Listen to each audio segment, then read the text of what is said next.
You must be a really good pianist, since you have said such great things to me. Please show me your example.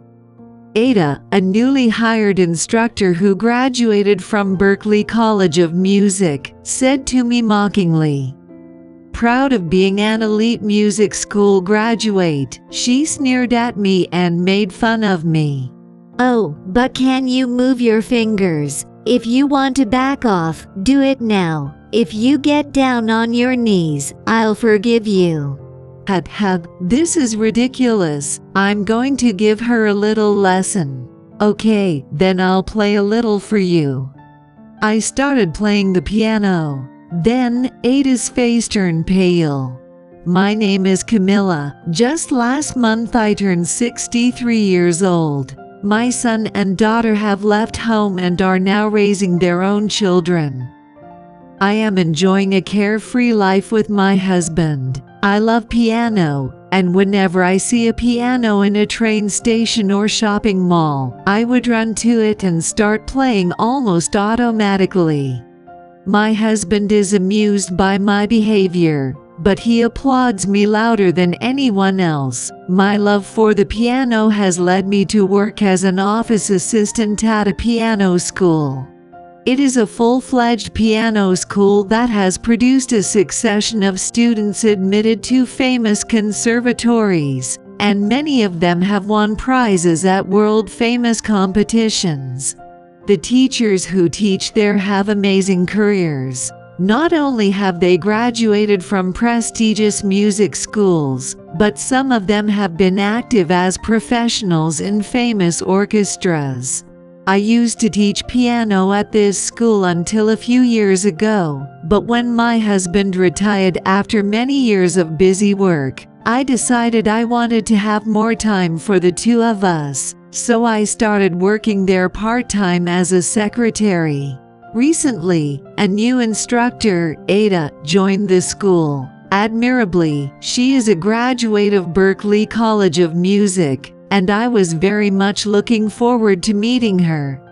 The other day, she came to the classroom early in the morning to take over the students I used to teach.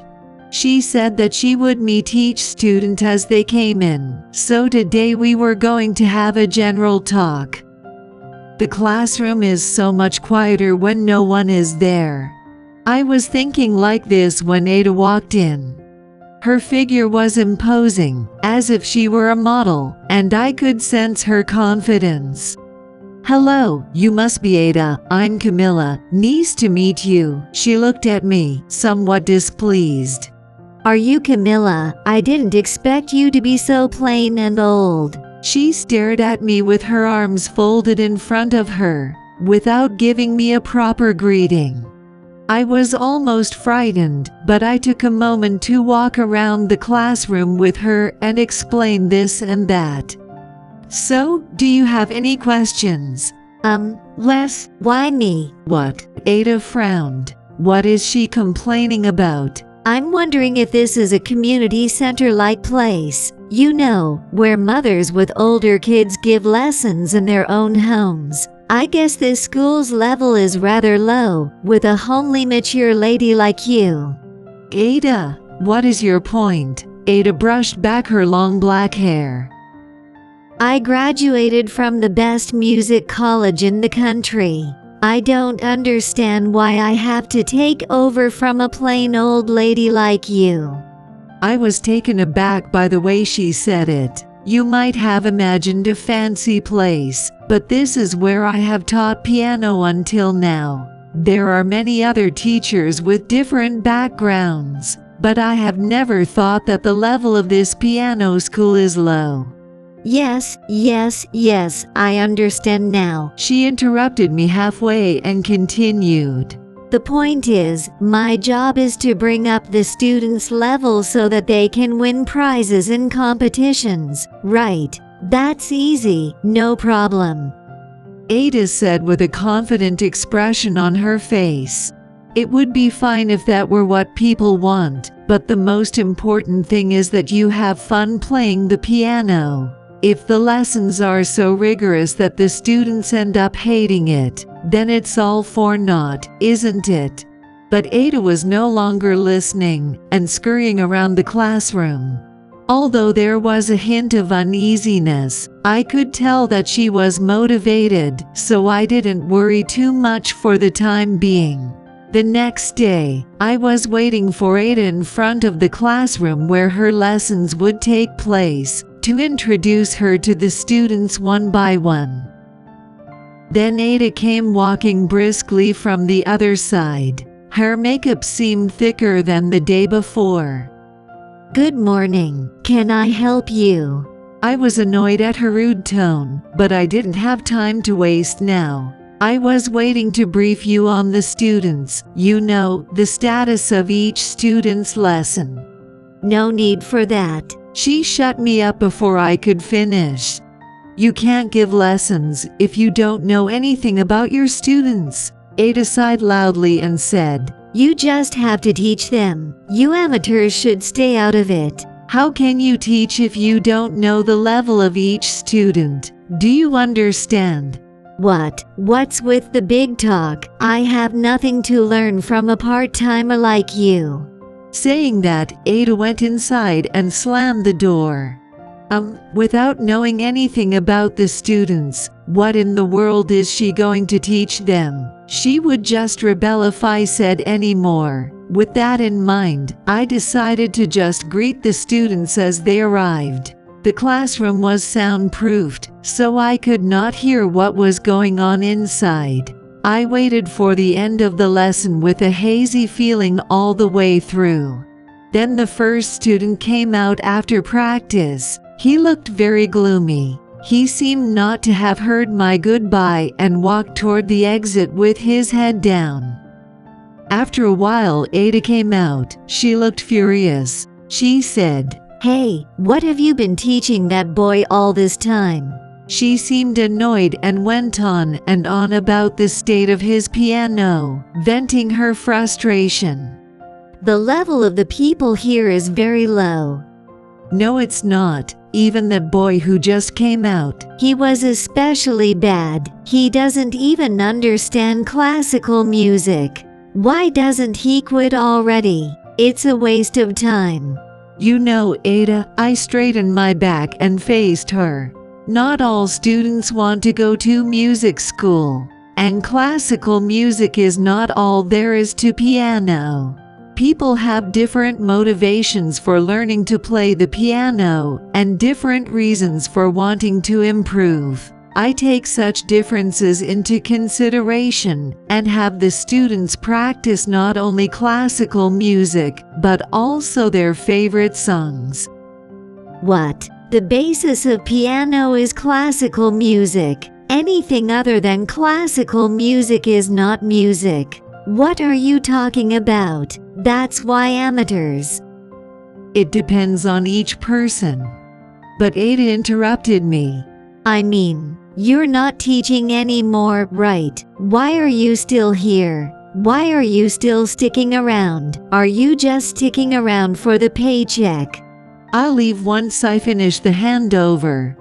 I've already taken over everything. I mean, I don't have a single thing to learn from you. She quickly left the place. After this incident, the school became a depressing place. It was still bearable when Ada was unpleasant only toward me every time I had to see her, but soon she started behaving badly in front of other instructors as well. One teacher said, "It's such a waste that Camilla quit.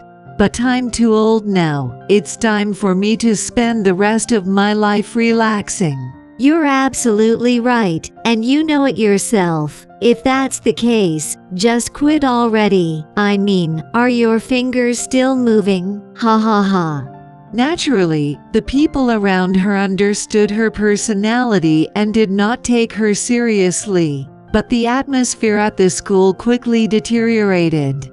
Every time she would say something sarcastic, I would think about retorting, but I would keep my mouth shut because I knew that any harsh remark from me would be met with one from her 10 times stronger. I am almost done with the handover. Patience, patience. Then one day, I was working in the office when a phone call came in. Hello, Legato Piano School. Hello, Mrs. Luke. It was the mother of one of my former students who was now in Ada's charge. When I asked her about the girl, she said, to my surprise, that her daughter wanted to quit piano. It had been a few months since Ada had taken over, and my anxiety had been growing as I occasionally saw my former students and noticed changes in their manners. It seems my fears were spot on. The mother said that Ada had been verbally abusing her daughter during lessons every time she made a mistake, and she had gradually become afraid of playing the piano. Recently, just looking at the piano was making her nauseous, and she no longer wanted to take lessons. After listening to the mother, I expressed my regret for her daughter's suffering and told her that I would talk to Ada and asked if she could wait a little while. The mother agreed, but judging from the anxiety in her voice, it was probably only a matter of time before she quit. At first I had to tell Ada about this. I left the office and headed for Ada's classroom. I knocked on the door. Come in. When I opened the door, Ada was eagerly fixing her eye makeup while peering into the mirror. I need to talk to you for a minute. I'm too busy right now. I don't have time to talk to you. The mother of one of your students called to tell me that her daughter wanted to quit. I told her exactly what I had heard on the phone. Ada, however, did not seem to care and continued to work hard on her makeup while I continued talking. I finally lost patience with her. Stop putting on makeup. We are talking. It's important. The point is that the girl wants to quit the lesson because it's too hard for her, right? It's not that simple. The mother told me that you are very strict in your teaching. Is that so? Then Ada glared at me, holding a brush in one hand. Huh, are you trying to say it's my fault? If you want to be good at piano, you can't get anywhere if you can't stand strict training. Well, you wouldn't understand because you haven't had that much experience. I can't lose here.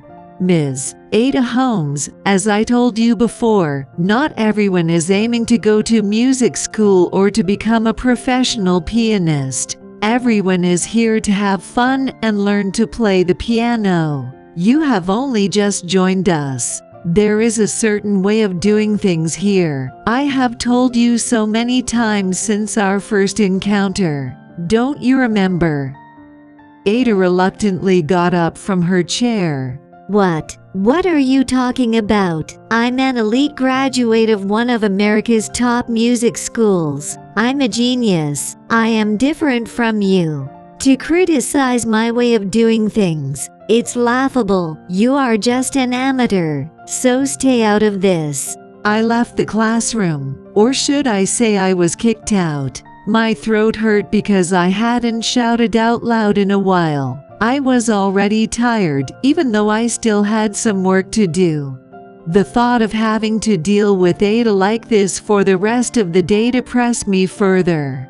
My spirits were still down on the following Sunday. The piano school was closed on Sundays, but we were at a shopping mall for our regular weekend piano concert that we give in a rental space at the mall as part of the school's PR. The pianists change every week, and on that day Ada was supposed to play. I had not been able to talk with Ada since the morning because of the argument we had the other day. Well, she calls herself an elite musician, so I guess she will give a great performance. While I was thinking like this, the audience gradually began to gather. Some of the students had come to listen to the performance and were waving to me. My face broke into a smile as I waved back.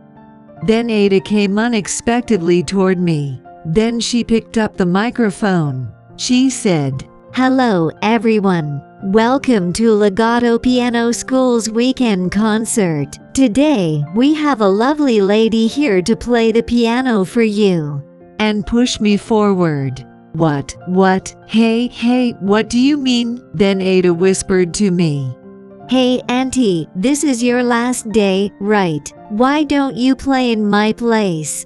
But it's you who are supposed to play today, she said. Why should I play in front of such a small audience of ordinary people? I am an excellent pianist. If you want to hear me play, you have to pay me. Hearing that, something snapped inside me. You don't know what you're doing, do you? Our piano school may not be what you imagined, but that doesn't mean you can do whatever you want. Yes, it does. I understand. Well, then, someone who talks big like that should give a great performance. I glared at Ada. Oh, no. I wonder if she can. I guess not. Maybe she can't even move her fingers properly anymore. Pathetic, mouthy old woman. Maybe I should give this little brat some lesson. I walked over to the piano, sat down on the stool, and stretched out my fingers. Now I was all set. I took a deep breath and placed my fingers on the keys. The piece I chose began with a sweet and sad melody. The audience listened with bated breath. I was playing Rachmaninoff's Piano Concerto No. 2, which begins with a series of chords in the first movement, followed by a gentle, sweet melody in the second movement that makes your heart flutter. The dramatic melody toward the final climax in the third movement took my heart to the sky as I played. The audience listened with enraptured expressions. Rachmaninoff has many difficult pieces, but this piece is considered one of the most difficult to play, and I struggled with it when I was young. Biting back such bitter memories, I finished playing the last movement and lifted my fingers. The place was filled with thunderous applause, and some people were even giving me a standing ovation. I shifted my gaze from the audience to Ada. Ada looked stunned, her mouth gaping open. I heard the audience asking for an encore, so I decided to play some pieces that everyone knew. I played a medley of pieces, including some that were particularly popular among young people. The children and young people were swaying happily. I once again felt the joy of playing the piano. The applause never ceased, and I enjoyed the performance for the entire time. When the performance ended, Ada looked at me as if she could not believe what she was seeing. Who are you? You are? I am just an ordinary lady, as you said. What? Don't be kidding me. Well, if I had to say who I am, I'd say a pianist who is a little better than you. It's not just a little at all. Who are you? Oh, that was great, Camilla. Before I knew it, my husband had arrived with a smiling face. I didn't know you'd be today's pianist. Mr. Logan, you and Camila. Oh, Ms. Holmes, it's kind of you to have let my wife take center stage. You're a so-so piano teacher, but a nice assistant as it turns out. He gave a thumbs up and a big smile to Ada.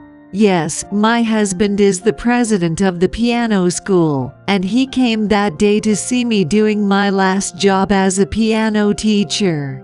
Ada's mouth was agape, unable to accept the situation before her.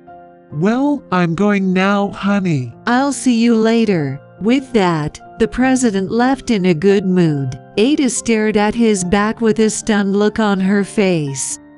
I'm sorry I didn't tell you before. Then I began to tell her about myself. Actually, I don't know if I should tell you myself, but I graduated from the Juilliard School with first-class honors. What, Juilliard? Yes, that is why I had absolute confidence in my piano. I used to believe, like you do today, that I had to play always perfectly. As a result, my piano was appreciated by everyone. I played without fail to live up to the expectations of those around me. But I was tormented by this. Somewhere along the way, I lost the joy of playing the piano. As I spoke, my heart ached as I recalled my difficult situation in those days. I was about to quit piano, but my teacher at Juilliard advised me to be free. He said, "Be free." I wonder if he is still alive and well. I would like to see his cheerful smile again. Then, strangely enough, the things that had been tormenting me cleared up. Then I started to enjoy playing the piano again. That's when I made up my mind. I decided that I would not become a professional pianist, but someone who would convey the joy of playing the piano. So my husband and I started a piano school. Ada looked down as I revealed something this personal about myself to her. I thought the school president's post was too formal, and I wasn't suited for it. I thought I would be better as a teacher, so I've been teaching the piano. It is true that you need to practice to improve. It is the same with any instrument, but if you end up hating the piano, it will be for nothing. It's a waste of time and energy, isn't it? Yes. Ada, she looked up. Do you enjoy playing the piano now? Ada's expression clouded as she heard this. Ada tried to say something, but her words failed her and she fell silent for a while. The hustle and bustle of the shopping mall surrounded us. Me too. Les, I also seem to have lost the joy of playing the piano at some point. We both sat down on a nearby sofa, and I now listened to her. I was always thinking that I had to be the best pianist. Actually, after I graduated, I wanted to join an orchestra and play professionally, but the auditions were more difficult than I had expected. I didn't get into any of them. She then burst into tears, as if to let out all the feelings she had been holding back. I didn't want the students I teach to become like me. I wanted them to work hard and aim higher than me. But that was wrong. I kept pushing them to do that, and She sobbed and took her time to express her unspoken remorse. I softly patted her on the back, grateful she was opening up. I am so sorry for the many rude things I have said, she said, lowering her head, and apologized sincerely. Ada has become a completely new person since we shared our personal histories during the incident at the mall, and she not only stopped saying rude things to me, but also changed the atmosphere around her and, little by little, began to open up to the other instructors. During her lessons, Ada sincerely apologized to her students and their parents for her attitude, harsh words, and excessively strict teaching style, which she has changed completely. The other day she said, "Camilla, please don't quit yet." I was surprised because I had never expected Ada to say such a thing to me. "There is so much I want to learn from you. Please stay and teach."